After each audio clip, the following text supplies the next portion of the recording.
রিকশা চালক বাবার ঘামে ভেজা টাকায় মেয়ের উচ্চশিক্ষা, তারপর প্রথম চাকরি, আর সেই চাকরির সুবাদে প্রথমবার বিদেশে যাওয়ার উচ্ছ্বাস। সব শেষ হয়ে গেল মাত্র 29 সেকেন্ডে। এ নিয়ে দ্য ইন্ডিয়া সামাজিক যোগাযোগ মাধ্যমে তাদের ভেরিফাই পেজে একটি পোস্ট করেন। লিখেন, রিকশা চালিয়ে সংসার চালাতেন সুরেশ ভাই খটিক, আর সেই সামান্য রোজগার থেকেই মেয়েকে করেছিলেন শিক্ষিত। মেয়ে পায়েল খটিক ছোটবেলা থেকেই পড়াশোনায় ছিলেন অসাধারণ, প্রতিটি ক্লাসেই প্রথম হতেন। বাবা সুরেশ ভাইয়ের স্বপ্ন ছিল এই মেয়েই একদিন তাদের পুরো পরিবারকে উন্নতির পথে নিয়ে যাবে। সেই স্বপ্ন বাস্তবে রূপ পায়। পায়েল এক নামী প্রাইভেট কোম্পানিতে চাকরি পান, আর সেই কোম্পানির তরফেই পায়েলকে পাঠানো হচ্ছিল লন্ডনে উচ্চতর পড়াশোনার জন্য। 12ই জুন 2025 এ দিনটা হতে পারত সুরেশ ভাইয়ের জীবনের সবচেয়ে গর্বের দিন, কিন্তু তার আগেই সব বদলে গেল। ভয়াবহ বিমান দুর্ঘটনায় কেড়ে নিল সুরেশ ভাইয়ের একমাত্র মেয়ে পায়েলকে। যে মেয়ের জন্য এত লড়াই, এত স্বপ্ন, সব কিছু মাটিতে মিশে গেল কয়েক সেকেন্ডে। গর্বের সেই দিনটা এখন আজীবনের যন্ত্রণায় পরিণত। জীবন কখন যে কিভাবে ছিনিয়ে নেয় আমাদের সবচেয়ে প্রিয় জিনিসটা, তা কেউ জানে না। পায়েল আর নেই, কিন্তু পায়েলরা থাকবে আমাদের গল্পে, আমাদের স্মৃতিতে।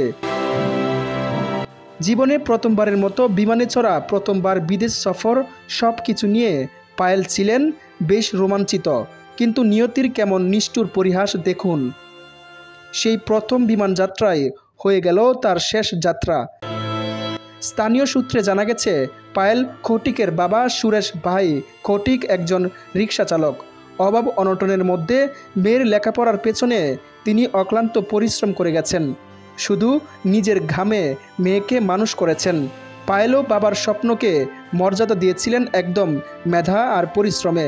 একসময় সফলভাবে লেখাপড়া শেষ করে চাকরি পান তিনি।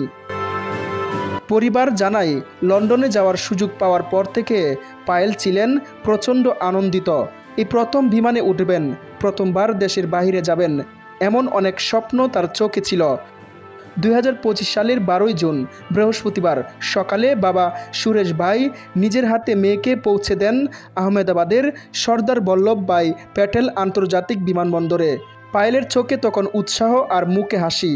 তিনি ইনস্টাগ্রামে পোস্ট করেছিলেন, জীবনের প্রথম বিমান যাত্রায় রোমাঞ্চ শেয়ার করে। কিন্তু কে জানত এই হাসি মুখ হবে তার শেষ ছবি। দুপুর 1টা 38 ফ্লাইট AI সেও টেক অফ করে, কিন্তু মাত্র 29 সেকেন্ডের পরেই বিমানটি আগুনের ঘোড়ায় পরিণত হয়, স্তূপে পরিণত হয়।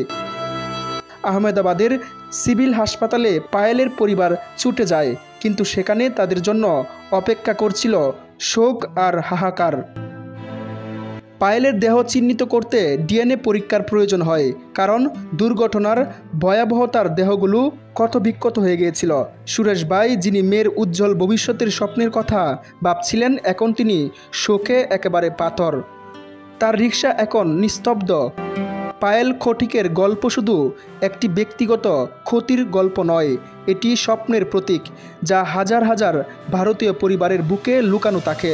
একজন রিকশা চালকের মেয়ে, যিনি নিজের মেধা ও পরিশ্রমের সাফল্যের দোরগোড়ায় পৌঁছেছিলেন। তার জীবন এভাবে শেষ হয়ে যাওয়া শুধু তার পরিবারের জন্যই নয়, সমাজের জন্য এক অপূরণীয় ক্ষতি।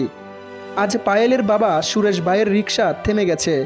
তার চোখে শুধু একটি ছবি, লন্ডনের বদলে আকাশে মিলিয়ে যাওয়া মেয়ের অপূর্ণ স্বপ্ন। পায়েলের গল্প আমাদের মনে করিয়ে দেয়, জীবন কতটা অনিশ্চিত আর স্বপ্ন কতটা ভঙ্গুর হতে পারে। তবু তার সংগ্রামের গল্প চিরকাল প্রেরণা যোগাবে। একটি রিকশা চালকের মেয়ে, যিনি সীমিত সুযোগের মধ্যেও আকাশ ছোঁয়ার স্বপ্ন দেখেছিলেন।